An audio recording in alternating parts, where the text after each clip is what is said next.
Hey guys, welcome to day 17 of 100 days of code.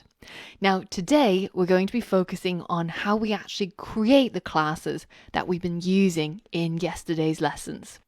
Today's final project that we're going to be building up towards is a quiz game. So we're going to be able to create a true-false quiz, and we'll be able to play the quiz, answer the questions, and keep track of score. But we're going to be building this completely using object-oriented programming. We're going to be creating our classes ourselves and then using the objects created from those classes in order to build this game. And once you're done, this is what you'll be able to create. Question 1, a slug's blood is green, true or false? True. Now, if you want to have a play around with the final project to get a feel for how it works, then you'll find a link to this final version of the quiz game in the course resources. But once you're ready, then head over to the next lesson and we're going to get started by learning how to create our own custom classes. So for all of that and more, I'll see you there. Throughout all of yesterday, we've been using other people's classes. And we said that a class is simply just a blueprint for creating an eventual object. In this lesson, we're going to talk about how we can create our own classes. So our own blueprints, which we can use to create our own objects.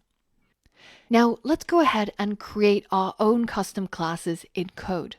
Go ahead and create a new project, either in PyCharm or Replit, wherever you prefer, and we're going to name it Day-17 Start, and then hit Create. And again, as always, once you've created your project, it's time to create your first file, which we're going to name main.py, and then we can collapse our project sidebar and focus on the code. So how do we create a class? The syntax looks very simple. You have the class keyword followed by the name of your class, and then a colon, and then all of the code that's in your class will follow this and it will be indented. Let's create our very first class in Python. As I mentioned, the way that we would create a class is first by using the class keyword, and then we get to give our class a name. Let's say that we're building a website and we need a class to model our website's users.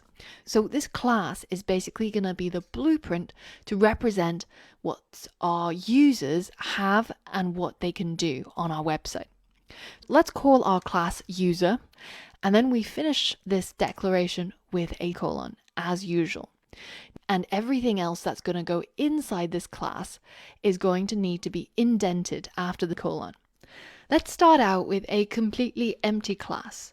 Our user class is going to do absolutely nothing for now. However, because I've created my blueprint, I can already use it to create my first user object. So let's say I wanted to create a user1, and I'm going to create it using that class, which notice it's now being recognized by PyCharm, and it's got the C symbol next to it. And of course, to initialize an object from a class, we have to add the parentheses at the end. Now, we get an error here because there's an indent expected. So basically, Python doesn't like it when you create something like a class or when you create something like a function and you have a colon, but you don't have anything inside that function or class. For example, if I just immediately wanted to print hello afterwards, I get exactly the same error, indent expected. It's expecting this function that you've created or this class you've just created to have some sort of content before you go ahead and do something else.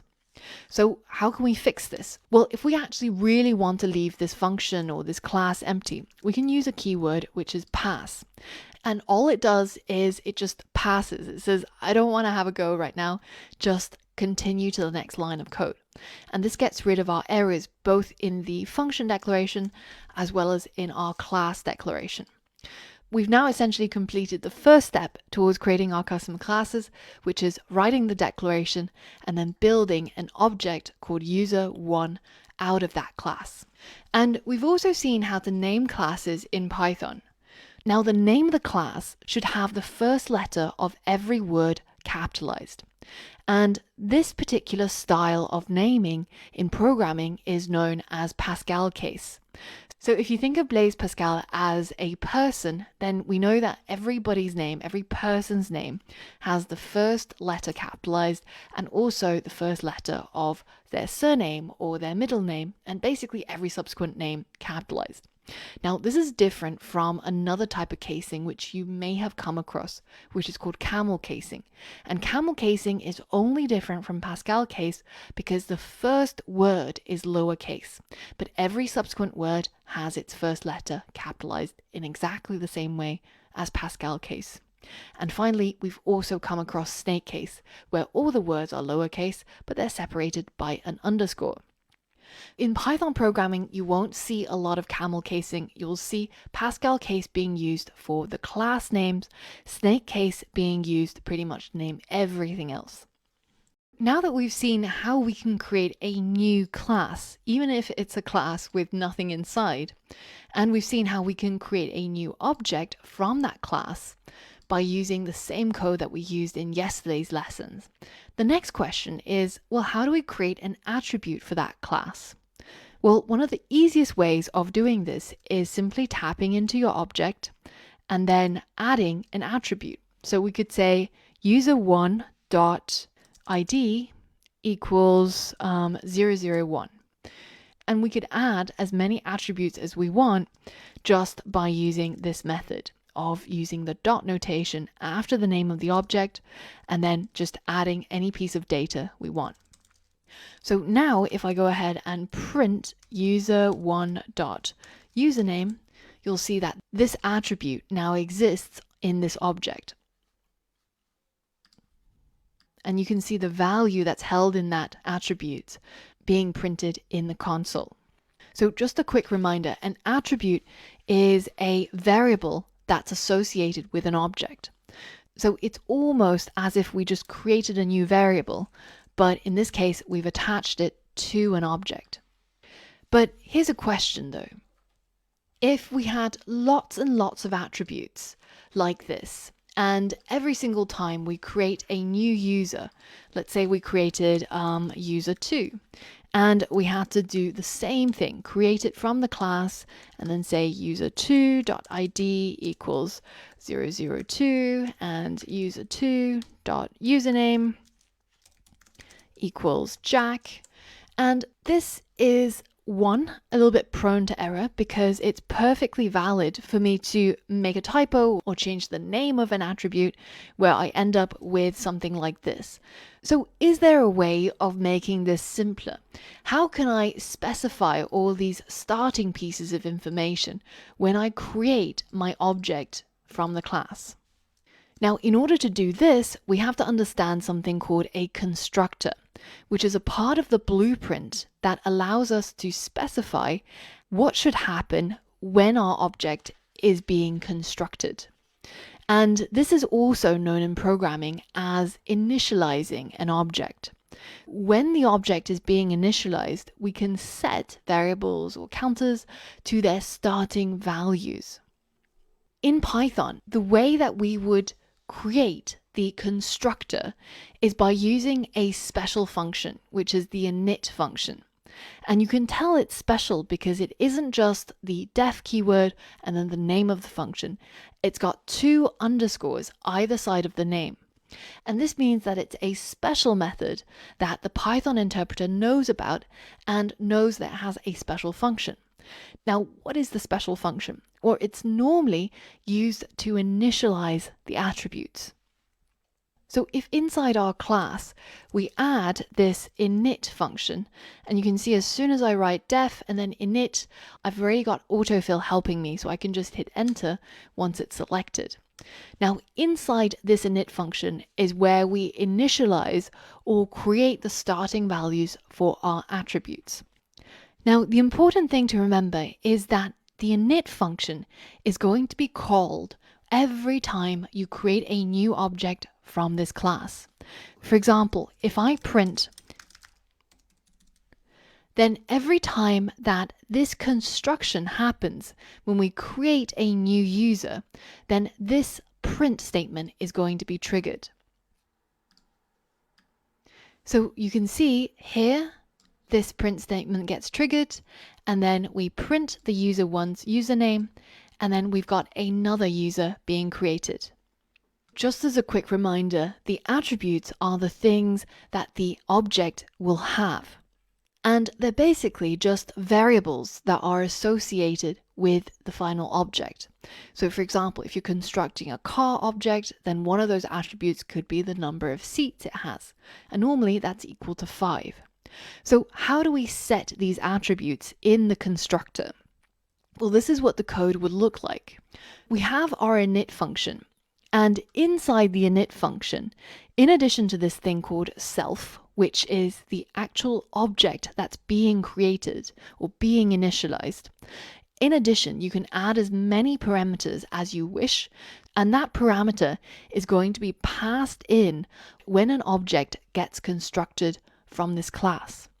And once you receive that data, then you can use it to set the object's attribute. This is what it would look like when we actually call our constructor.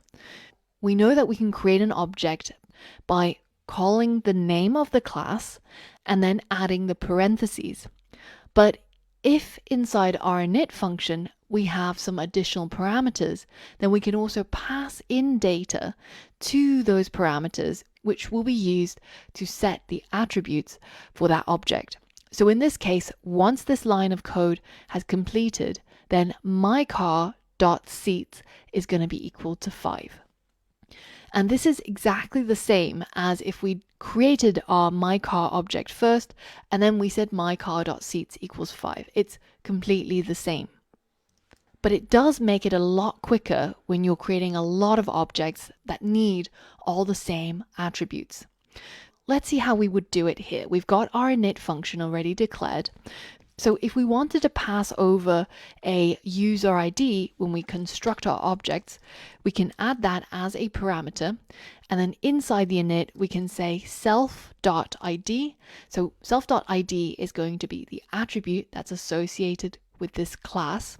And we can set it equal to the user ID that's passed in when any user gets constructed. So now when we create our user, instead of creating these attributes later on, at the time of construction, you can already see that we can add a user ID. So let's give it the same ID. And now let's add another attribute. So we're going to pass in the username.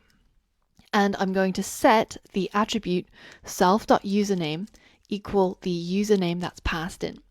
Notice how in this case, I've named my parameter user_ID, and that value is going to become the self.id attribute. So notice how these two actually have different names. You can name either of these anything you want. It's normally convention that you'll see the name of the parameter be equal to the name of the attribute, but you don't always have to stick to these rules. Now let's go back to our constructor. Whereas previously it was empty, now we have our user ID being passed in, and I can now pass in the second attribute, which is the username. So my username was going to be Angela.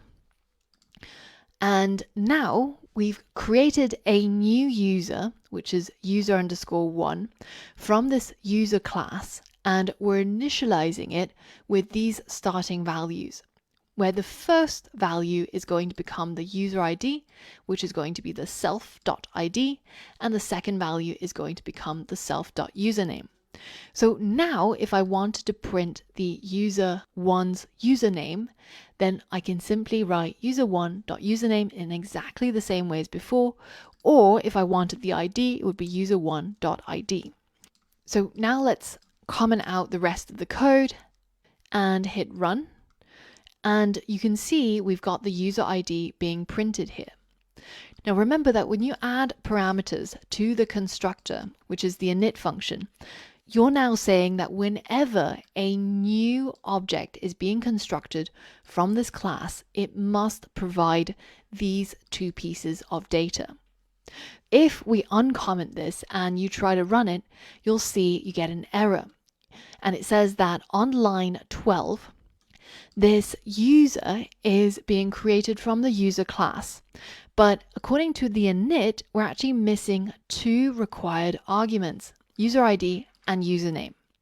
So now when we create any object from this class, we have to provide the user ID and the username. But this is now much more convenient, right? Well, we previously needed 3 lines of code, we now only have 1. Now, sometimes when we're creating our attributes, we might want a default value to start with. And if at some later point in our program, we want to modify it, then we'll do it at that point. But it doesn't make sense for all attributes to be initialized when we actually create our object. So for example, in our case, let's say that we were coding up the Instagram app, right?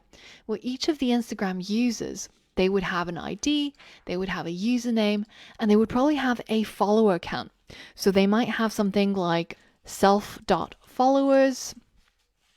This is always going to start out as 0, right? You start a new account, you're going to have 0 followers. You might get some followers later on, you might not.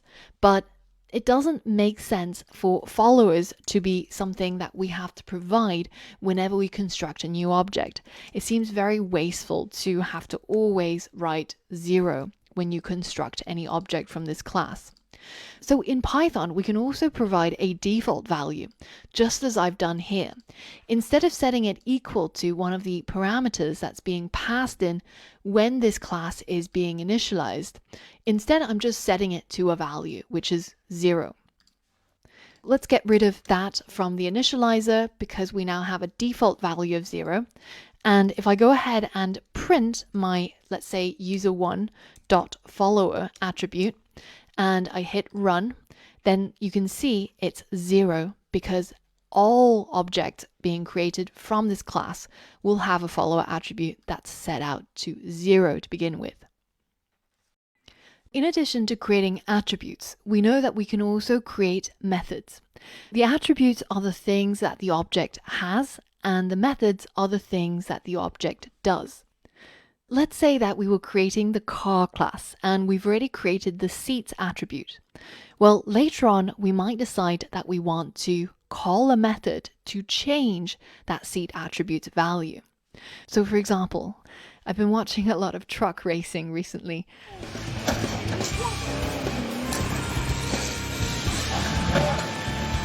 And one of the things that people do when they mod their cars for racing is they take out some of the seats. This way it reduces the weight of the car and it means that you can go a bit faster. So in our car class, we might in fact have a method where the car can enter race mode, where the seats are dropped from 5 to 2. This is what the method would look like. Inside the class declaration, we have a function, but remember when a function is attached to an object, then it's called a method. This method looks exactly the same as how we've created other functions. We have the def keyword, we have the name of the method, we have some parentheses which can take inputs, a colon, and then the body of the method. So in this case, all it does is it gets hold of the object and then the object seats attribute and then changes it to 2. So now when you call that method, all you need to do is get hold of the object and then use the dot notation to call that method enter race mode, and of course with the parentheses at the end. So let's say that while we're modeling our Instagram user, we want to have a way for the users to follow each other, right? And when they follow each other, their follower counts obviously go up. So let's define a new method. So we're going to use the def keyword and then we're going to name our method follow. Now a method, unlike a function, always needs to have a self parameter as the first parameter. This means that when this method is called, it knows the object that called it. Now, in addition to that self parameter, we're also going to pass in the user that we've decided to follow. So now let's say that we actually had two attributes, the followers and the following count, right? So they both start from 0, so two default attributes. But when a user decides to follow another user, well, in this case, the user who we're following, their follower count goes up by 1, and our own, so the self dot following count goes up by 1 as well. So the self keyword becomes quite important when we're working with classes and objects. It's a way for us to refer to the object that's going to be created from this class inside the class blueprint. So you'll never see self when you're using objects, but you see it a lot when you're writing your code inside your class. Now let's go ahead and call this, and let's say that user 1 decided to follow user 2. This is the user 1 object, and this is the follow method from the user 1 object, and then the user 2 is the person who we're going to follow. So now let's go ahead and print the user 1's follower count and the user 1's following counts, and let's do the same for user 2 as well. You can see once this method has run, then user 1's follower count is still 0, but user 1 is now following one person. User 2 has 1 followers and has 0 people that it's following. Now that we've seen how to create our own custom classes, we're finally ready to build the quiz game. Now this game is going to be a simple true-false game, so a question will be asked to the user and they'll select true or false, and then we'll tell them if they got it right or wrong and give them a score. Now to begin, the first step you'll need to do is to download the zip file with all the starting code from our course resource website. Alternatively, if you're already logged in on Replit, simply fork the project and then click on these 3 dots to download the zip file here. And once you've extracted the actual folder quiz game start from the .zip file, then we're ready to go ahead and open it using PyCharm. In PyCharm, we're going to click open, and then we're going to navigate to the place where we have our quiz game start, which in my case is in the downloads folder. PyCharm should automatically configure the latest version of Python you've got installed as the interpreter, so you can go ahead and close these pop-ups. And if we open up our quiz game start folder, you can see we have 4 files: data, main, question model, and quizbrain. And over the course of the next few lessons, we're going to be writing the code in all of these files so that we end up creating our final quiz project. The first task that we have is to create a model for a question in our quiz. If we had a question object, well, what kind of attributes should it have? It might have a text attribute for the question text, and it might also hold an answer attribute, which is going to be the correct answer to that question. Now these 2 attributes should be initialized with a value when a new question object is created from this class. For example, if our first question was 2 plus 3 equals 5, which we know the correct answer should be true, well then we might write the code like this to actually initialize a new question object. And when this initialization goes through, the constructor code inside the question class will take these 2 pieces of data and then add them to the corresponding attributes, the text and the answer. And so our new question object will have both of these attributes initialized with a value when a new question object is being created. Inside your project, go over to the questionModel.py file and go ahead and create a new class called question, and that question class should have an init method which will initialize 2 attributes, the text and the answer, just as you've seen in the previous slides. Pause the video and see if you can complete this challenge by creating this class.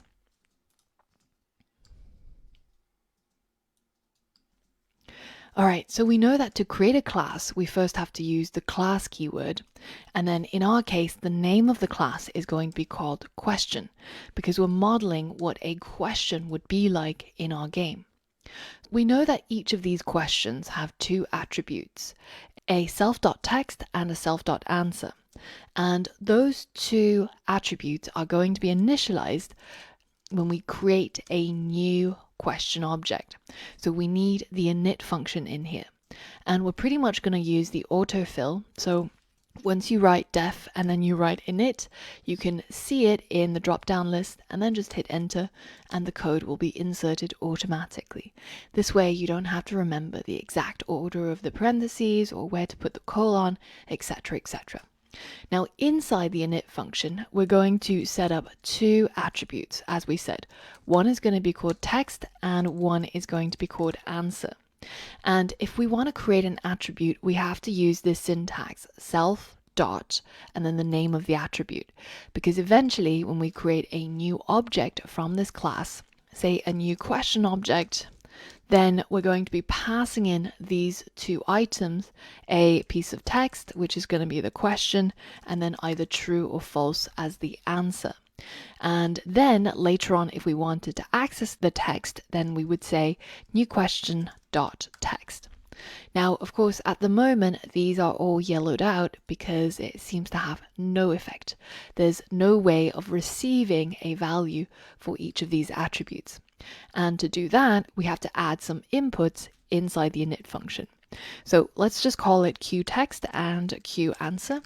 You can, of course, call these parameters anything you want. But the important part is you set the self.text to that first value and the self.answer to the second value. So now when we actually go ahead and print this new question.text object like we have here, then it will go ahead and actually fetch this value into the output. If you go to run and then select question model, you can see that is what gets printed in the console. Let's delete those two lines, and now we have completed our first task, which is creating our question class from scratch. Now, in the last lesson, we created our question class. In this lesson, we're going to be creating a question bank of question objects. Notice how we can create a question object by using the name of the class and then giving it some inputs for the question and the answer. Now, if we create a whole bunch of those and then put them into a list like this, then we can create a question bank of questions to use in our quiz. If you take a look inside the data.py file, you'll see that I've already included a whole bunch of questions inside here. And you can see it's got some text and it's got some answer. So the exact structure of this file is that it's got a whole bunch of dictionaries, 12 in total, and all of these dictionaries are saved inside a list, and that list is called question data. Now, when you first come onto this file, you'll see some warnings, these little yellow squiggly lines. And the reason is because it would expect for proper formatting, each of these dictionaries should be indented inside the list. Now, in terms of actual functionality, this won't change anything. The indentation of the items in a list are not as important as the indentation in, say, a method or a for loop. But it's still better to get rid of all of these warnings. So what we're going to do is we're going to select everything inside this file. We're going to go to code and then auto indent lines. And this, you'll notice, has now auto indented all of the dictionaries inside the list. Now, you'll still notice some red squiggly lines. So in this case, the reason is because the line is too long. It's greater than 120 characters. You can see that's where the cutoff is. So in PyCharm, it's really easy to separate lines. If you just identify a good spot in that line, hit enter, and it will automatically add some quotation marks around it so that it still behaves the same way as before, but now it's on separate lines. And I'm going to do the same to line 8 as well. Now the final warning expects a new line at the end of the file, so let's give it that. And The last thing that you'll notice here is that there's a squiggly line here under backrub because that is a unknown word in the dictionary. So if you want to, you can actually save words into the dictionary to get rid of all of these squiggly lines. This is actually a name of a company, so it's probably not going to be in the dictionary. But if you go ahead and put your cursor on it like this, you'll see a little light bulb light up, and you can go ahead and select Save Backrub to Project Level Dictionary. And then that will get rid of all of your warnings and errors, and you'll see a nice green check mark in the right corner. Now that we've done all of this formatting with the data, let's really examine it. What we have here is a list of dictionaries. Each of the dictionaries have the same key for the question text and the same key for the question answer. So what we need to do is we need to be able to bring this question data into the main.py file. But instead of having a list of dictionaries, we want a list of question objects. We know already that we can create a new question object by simply constructing one from the question and then giving it the required inputs. But in order to do this inside the main.py file, we of course have to import the question model, and we'll also need to import the data.py. So from the question model, I'm going to import the question class, and from the data file, I'm going to import the question data. Now that you've got both the question data and the question class, your goal is to create the question bank. And once you're done, it should contain a list of question objects, each being initialized with a question and an answer. And the data is going to come from these dictionaries from the question data. So you'll need to think about how you can loop through that question data in order to create this list of question objects. Pause the video and give that a go now. All right, so we know that we need to create this question bank, which is going to be a list of question objects. So I'm going to start out just by creating an empty list, and then I'm going to loop through each of the questions inside the question data. And for each of these questions, I'm going to create a variable, which we'll call question text. And the question text is going to come from those question dictionaries from here. And if we imagine we have one of these dictionaries and we want to get hold of the question text, then we'll need to tap into the text key. So I'm going to put text inside here, and I'm going to do the same thing for the answer. So this is going to be using the answer key that we see right here.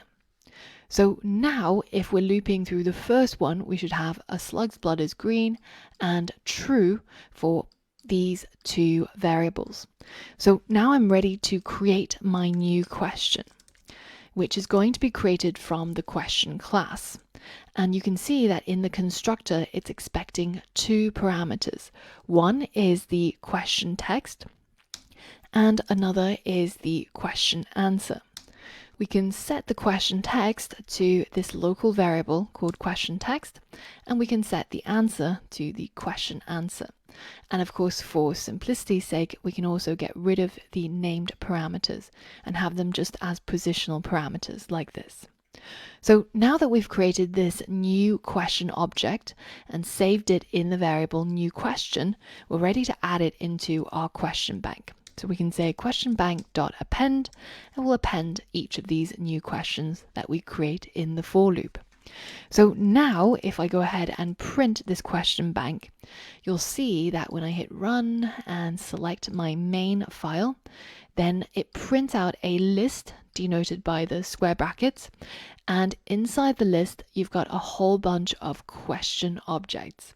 And if you count, there's actually 12 in total, one for each of the dictionaries inside our question data. So very often when you're getting data from the internet or from somewhere else, it'll likely be in a format that's very similar to this. What we're doing is we're converting each of these pieces of data, which have a string key, which means it's very easy to make typos if we're using this in our code everywhere. And we're converting it into an object, which now has all of that data in a very easy and foolproof way of accessing the text and the answer. And you'll notice here that if I actually write the wrong thing, then it's actually going to highlight to me. This is not something that you can use. And if I start typing, I've also got the help of the auto insert. Now that we've created our question bank of question objects, the next step is to actually get our quiz up and running. Now that we've managed to create a question bank which consists of a list of question objects, the next natural thing to do is to actually bring up one of those questions and to ask the user to answer the question. Now, for all of the questioning and quizzing functionality, we're going to put that into the quiz brain, which is going to be a class in its own right. And it's going to manage everything from asking the user for the next question, checking whether if their answer was right, and also checking to see if we're actually at the end of the quiz. You're going to be creating this quiz brain class. And this class is going to have two attributes to begin with.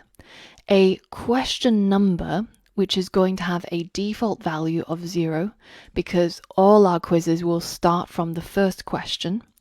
And this is going to keep track of which question the user is currently on.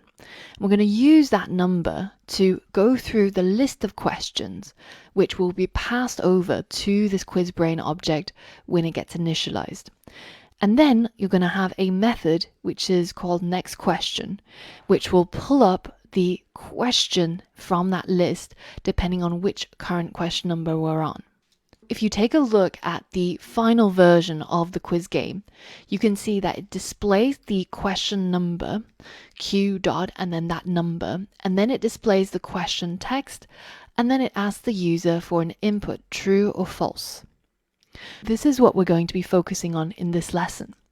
Inside your quiz game start, go to the quiz brain file and create the quiz brain class.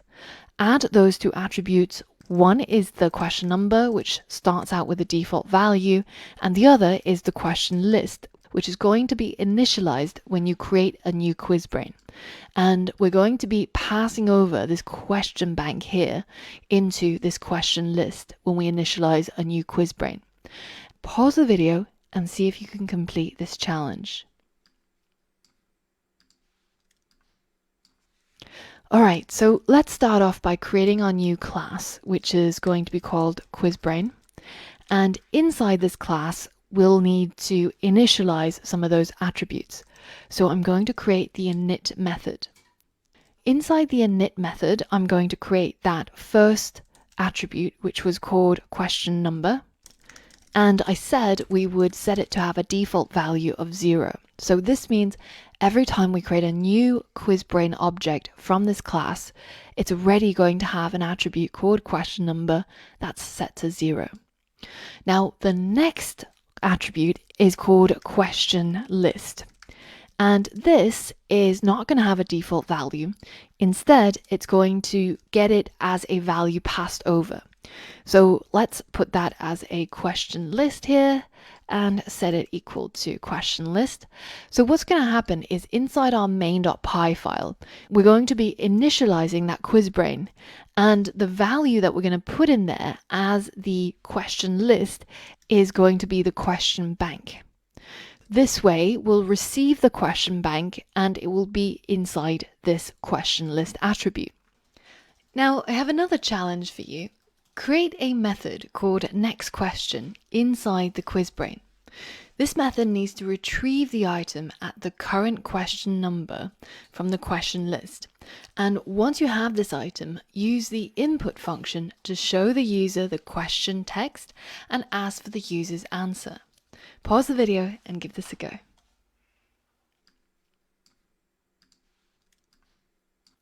Alright, here's the solution. First, we're going to define a new method called nextQuestion. And this method is basically going to get hold of the current question And that is, of course, going to be from the question list.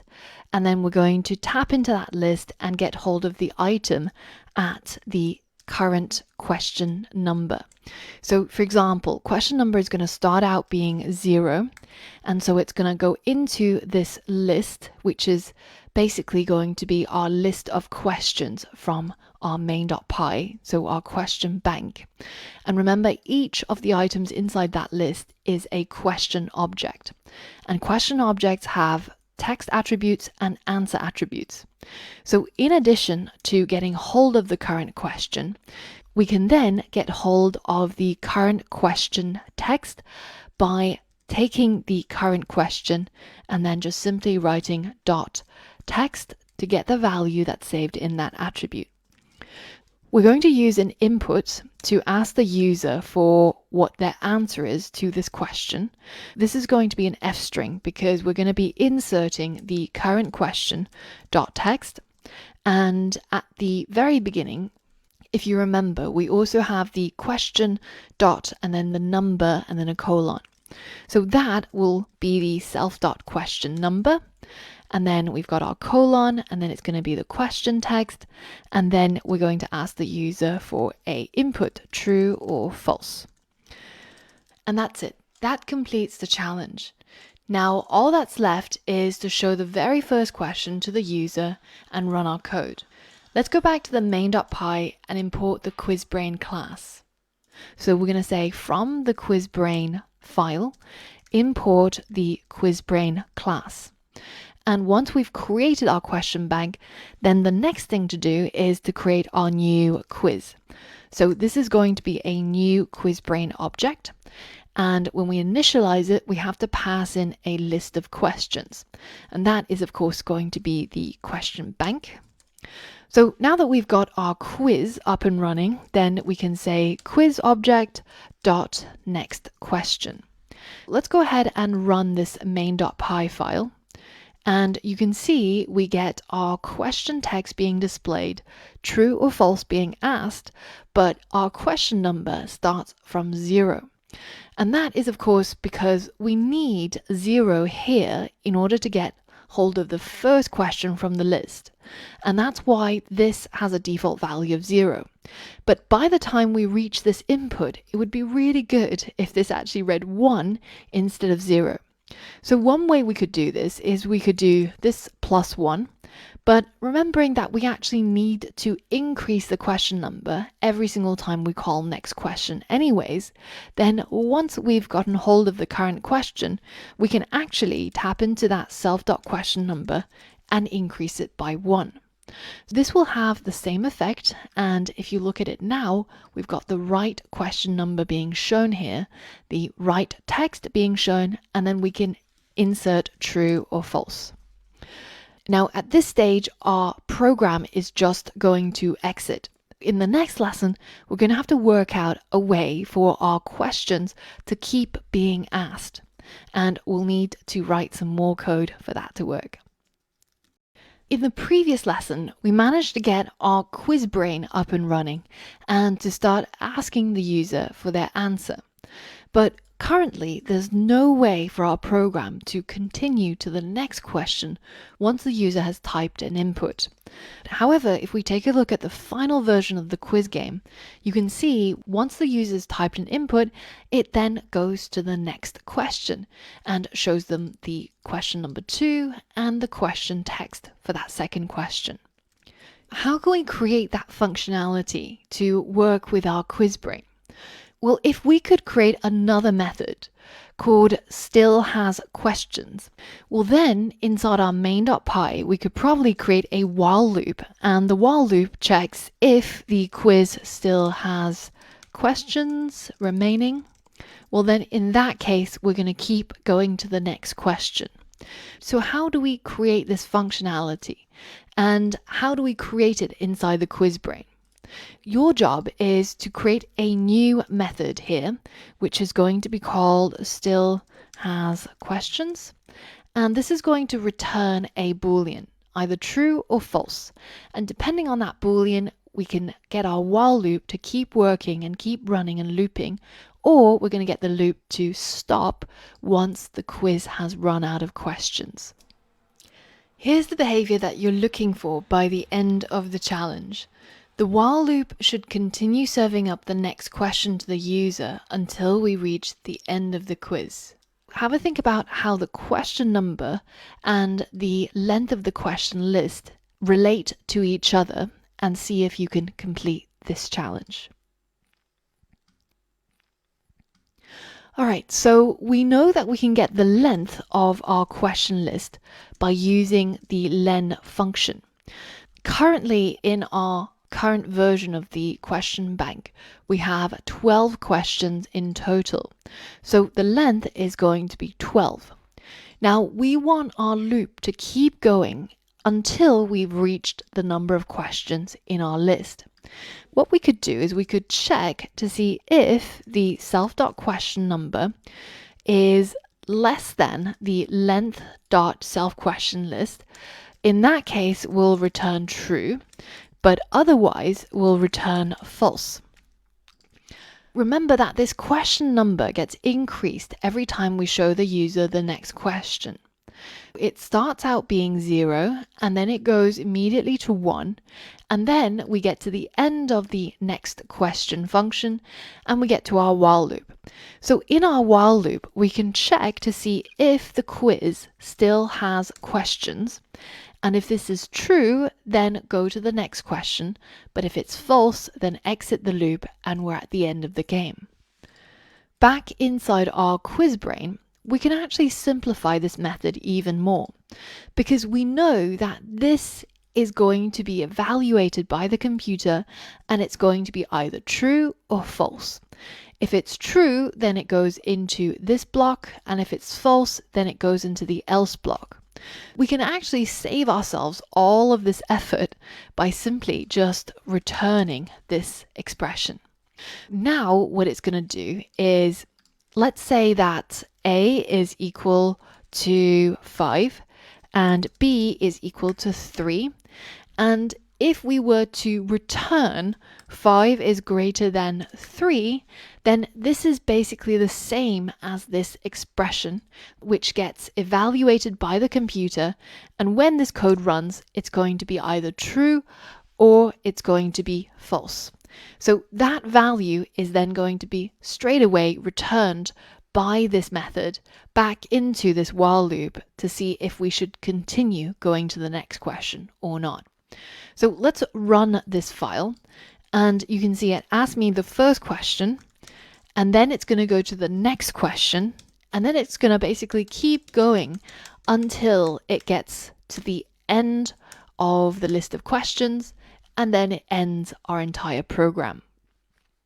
In the next lesson, we're going to figure out how we can check the answer that the user has inputted here and see if it's actually the correct answer.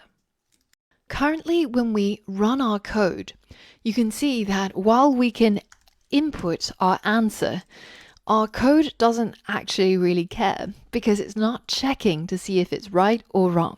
In this lesson, we're going to add one more method to our quiz brain, and that's the ability to check the answer that the user inputted and see if it was correct. And that means we need to keep track of the user's score. So we'll add another attribute, score, which has a default value of 0 to begin with, and it'll increase every time they get a question right. So in this lesson, we're going to create a new method called checkAnswer. And this checkAnswer function is going to be used to see if the user's answer, which comes from this input, is the same as the actual answer to the current question. What we need to do is we need to save this user's input inside a variable, which we'll call userAnswer. And then I'm going to call our checkAnswer method, and I want to pass over the user answer. Now, in addition, I also want to pass over the correct answer. And the correct answer is going to be the current question dot answer.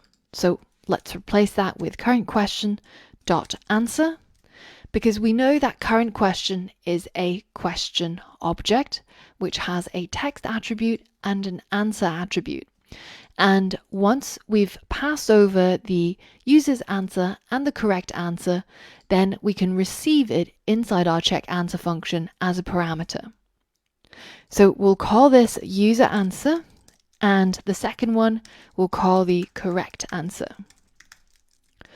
So now this input is going to be passed over here, and the correct answer is going to be under this variable name. So now we can see if the user answer is equal to the correct answer. And just for safety's sake, it's usually a good idea to drop both sides to a lowercase so they're comparable. This way, just in case the user answers true or true, it will be treated exactly the same. If the user answer matches the correct answer, well then this means that they got it right. So let's print it. But on the other hand, if that was false, then that means they got it wrong. So let's tell them that's wrong. Now, it might also be a good idea to tell the user what the actual correct answer was. Now, you have a choice depending on where you want to put that. So you can either choose to only show them the correct answer if they got it wrong, like this. But I think it's actually a good idea to show them the correct answer even if they got it right. So I'm going to change the indentation so that it's actually outside of the if-else block. And it's just simply going to happen once the if-else block is complete. Now, the next thing to do is to keep track of the user's score so that every time they get a question right, then it should increase the score by 1. Pause the video and add a new attribute called score to the QuizBrain class and increment it by 1 every time the user gets it right. Now, what you're aiming for is to be able to print out the score and the current question so that you can tell the user your current score is and print it out after every single question. Pause the video now and complete this challenge.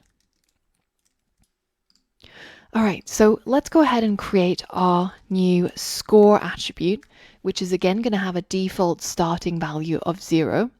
And then whenever the user gets a question right, then we're going to increase their score by 1.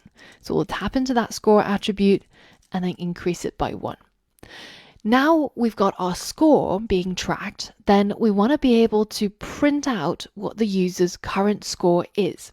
So at the end of check answer, let's create another print statement which gives the user their score. So your current score is, and then we'll insert the self.score, and we'll also tell them out of a possible number of questions. So we can insert the self.question number.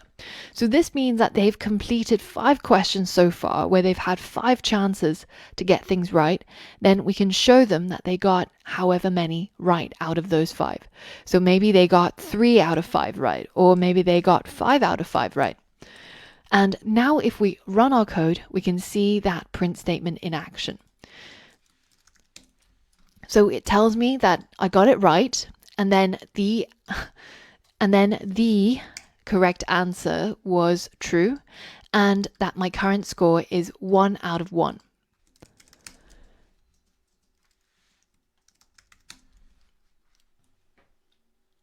Now, if I get one of these wrong, then you can see that my current score is now 3 out of a possible 4.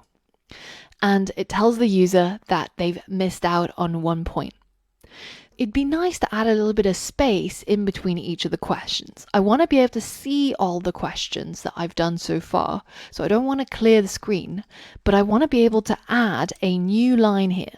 So at the end of my print statement, I'm going to add a print, which is just going to print a new line, so that in between each question, I have a little bit of space to tell each question apart from the other.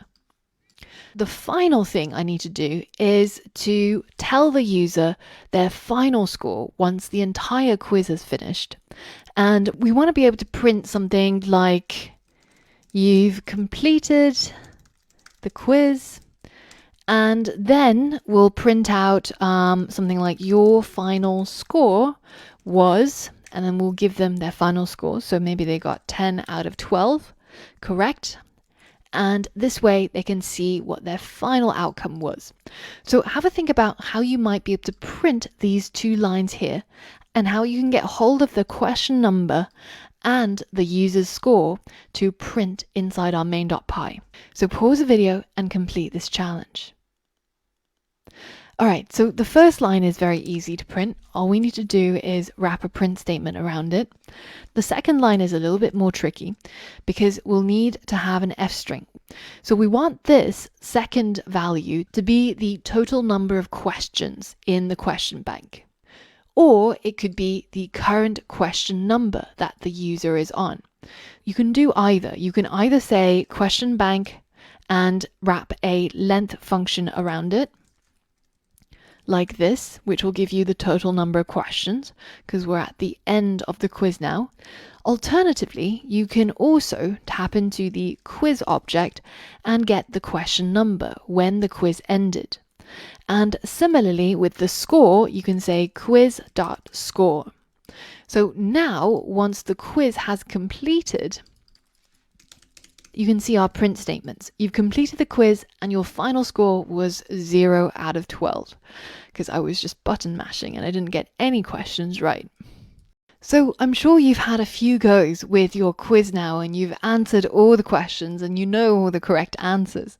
It's a little bit dry if we only have one question bank, right?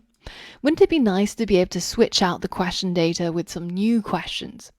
Now, you could certainly write your own questions. Just change each of the text and the answers to whatever question you want to add.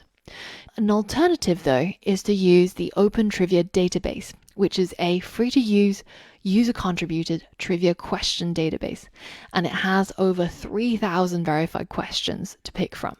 In the course resources, I've got a link to the OpenTDB, the Open Trivia database, and we can go ahead and take a look at their API to see how we can generate some questions. For example, if I wanted 10 questions on, let's say, computers, and I want the difficulty to be easy, and I want to select the type to be true or false, and then I'm going to go and click Generate API URL. And now that I've got my URL, I can open up a new tab and go to that location. Now we'll get some data generated in a JSON format, which is a JavaScript object notation, but it actually looks pretty much the same as a Python dictionary. So let's go ahead and copy everything that's here and then go into our data.py, and I'm going to replace the entire question data with what I got just now. Now, once you paste it in, it's going to be very hard to read, so we'll need to go to code and then reformat code in order to get it to look a little bit more normal. So you can see that we've got this dictionary and it has two key value pairs. One is a response code and another is a list, which is under the key results. If I go and reformat this again, you can see that results is comprised of 10 dictionaries. Now, each of these dictionaries contain a whole bunch of key value pairs. And inside each of these key value pairs, it has a bunch of things, including the category, the type, the difficulty, the question, the correct answer, and the incorrect answers. So what we can see here is we have a dictionary, and then we have these two key value pairs. So you can simply just get rid of the enclosing dictionary and leave it so that you have this as a list of dictionaries. Now, if we go and reformat our code so that we can see each of these dictionary objects, you can see there's a total of 5 key value pairs, and they each have the keys category, type, question, which is the question text, and the correct answer, which is a string that's true or false. These are the 2 bits of information that we're interested in. So can you figure out how you can modify the main.py in order to get our quiz to start working again with this new data? Pause the video and complete this challenge. All right, so we've got our question data from the data file, but now we have to change the names of these keys. Whereas before it was called text and answer, now it's called question and correct answer. So the question text is under the key question, and the correct answer is under the key correct answer. So just by changing those two things and pasting all of that data in, we can already get started with this brand new quiz. And you can play with it and mess around with different data from the Open Trivia database, change the category, change the difficulty, and you have endless number of questions to play with. And this really brings about some of the advantages of object-oriented programming. Notice how only our main.py file actually has knowledge of how each of these classes work and behave. Our quiz brain actually didn't need to be touched at all when we changed our data over. This is modularity at its best. We're able to completely switch up the question data to a different language, to a different topic, to a different format, and the quiz brain doesn't care. All it has to concern itself with is how to track which question we're on, how to get the next question, how to check the answer. And as long as it's able to do that and perform the functionality of a quiz, it's unconcerned by where the data comes from, how it's formatted, and it will continue to work. So as you can imagine, if your colleague was working on QuizBrain, they don't actually need to know how the data looks or how it's structured. And you, on the other hand, could be working on the data, getting hold of each of these pieces of data or writing the quiz. And you can already see how we've got a piece of program that's able to be far more complex than what we used to be able to create with simple procedural code. Hey guys, well done on completing day 17.